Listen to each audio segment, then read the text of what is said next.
నమస్తే, welcome to one TV. ఇది నిజం. మీకు ఈ నిజం తెలుసా? మన శరీరం నుండి వెలువడే వాసన మనలోని అనారోగ్యాన్ని సూచిస్తుంది. ఎస్, ఇది నిజం. ఆ వివరాలను తెలుసుకుందాం.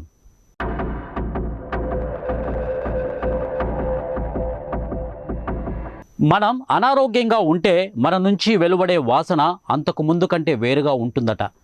ఇది గ్రీకుల కాలంలోనే కనుక్కున్నారు. అప్పట్లో రోగానికి సంబంధించిన ఎలాంటి పరీక్షలు అందుబాటులో లేవు.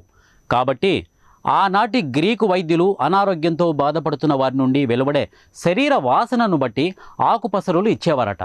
శ్వాసను బట్టి కాలేయ సంబంధిత ఇబ్బందులను గ్రహించేవారు. పేషెంట్ నుండి తియ్యటి ఫలాల వాసన వస్తుంది అంటే శరీరంలో చక్కెర శాతం అసమతుల్యంగా ఉందని గ్రహించేవారు.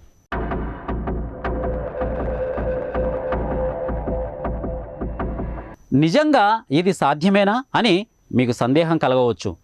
అక్షరాల శరీరం నుండి వెలువడే వాసనను పసిగట్టి మనకు ఏ రోగాలు రాబోతున్నాయి అన్నది వివరించవచ్చు అంటున్నారు శాస్త్రవేత్తలు. ఎలా అన్నది ఇప్పుడు చూద్దాం.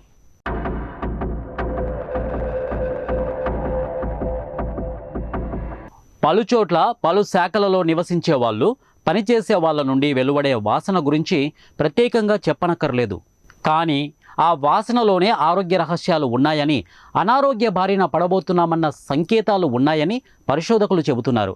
మనకు మేలు చేసే ఎన్నో సూక్ష్మజీవుల రకాలకు మన శరీరం ఆలవాలం.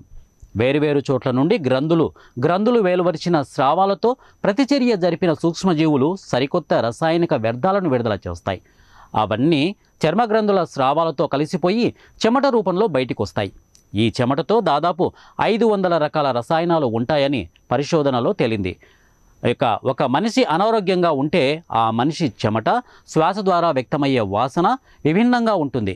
ఇలా ఉంటుంది అని ఐర్లాండ్ విశ్వవిద్యాలయం రసాయన విభాగం నుండి వివరించారు.